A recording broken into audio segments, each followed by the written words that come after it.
Major Mohit Sharma, जिन्होंने अपनी duty के दौरान कई मौकों पर साहस का परिचय दिया। इन्हीं में से एक है पहचान बदलकर आतंकियों को उनके इलाके में मारना। ये बात है 2004 की, जब इन्होंने अपना हुलिया बदला और इफ्तिकार भट्ट के नाम से हिजबुल के 2 खूंखार आतंकी कमांडर को संपर्क किया। मोहित शर्मा ने उन आतंकियों को कहा कि भारतीय सेना ने इनके भाई को मारा है और वो भारतीय सेना से इसका बदला लेना चाहते हैं, जिसकी वो तैयारी भी कर चुके हैं। अपनी मनगढ़ंत कहानी के जरिए ये उनसे जुड़ गए। उन्हें इन पर कई बार शक भी हुआ, मगर इन्होंने कहा कि अगर यकीन नहीं है तो मुझे गोली मार दो। इनका ये अटूट विश्वास देखकर उन्हें इन पर यकीन हो गया। फिर इन्होंने सही मौका देखकर उन दोनों आतंकियों को पिस्तौल से मार डाला। लेकिन 2009 में ये अपने साथियों के साथ कश्मीर के कुपवाड़ा में थे, तभी आतंकियों ने इन पर हमला कर दिया। उसमें इनके 2 साथी घायल भी हो गए। इन्हें भी गोली लगी, मगर गोली लगने के बाद भी इन्होंने अपने साथियों को बचाया और उन आतंकियों से लड़ते समय वीर गति को प्राप्त हुए। इन्हें अशोक चक्र से भी सम्मानित किया गया। मेजर मोहित शर्मा इतिहास के पन्नों में अमर हो गए। इनके लिए कमेंट में जय हिंद जरूर लिखिएगा।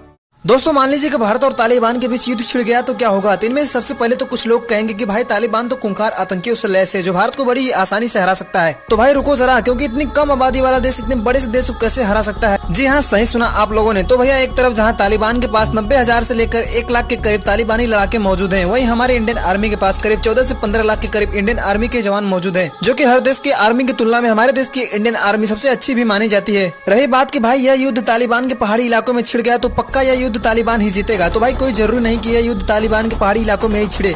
मान लेते कि यह युद्ध तालिबान के पहाड़ी इलाकों में छिड़ ही गई तो भैया हमारे देश के इंडियन एयरफोर्स भी किसी से कम नहीं है। हाँ, ये बात जरूर है कि तालिबान पहले की तुलना में और भी ज्यादा मजबूत हो चुका है, क्योंकि अमेरिकी सैनिकों द्वारा यूज किए जाने वाले ढेरों खतरनाक वेपन्स इन तालिबानियों के हाथ लग चुके हैं, जिनमें auto machine gun, assault rifle, sniper के साथ साथ कई सारे टैंक्स भी शामिल हैं। लेकिन इसका यह मतलब नहीं कि तालिबान इंडिया को हरा दे। तो भैया इंडियन हो तो लाइक करके जाइएगा।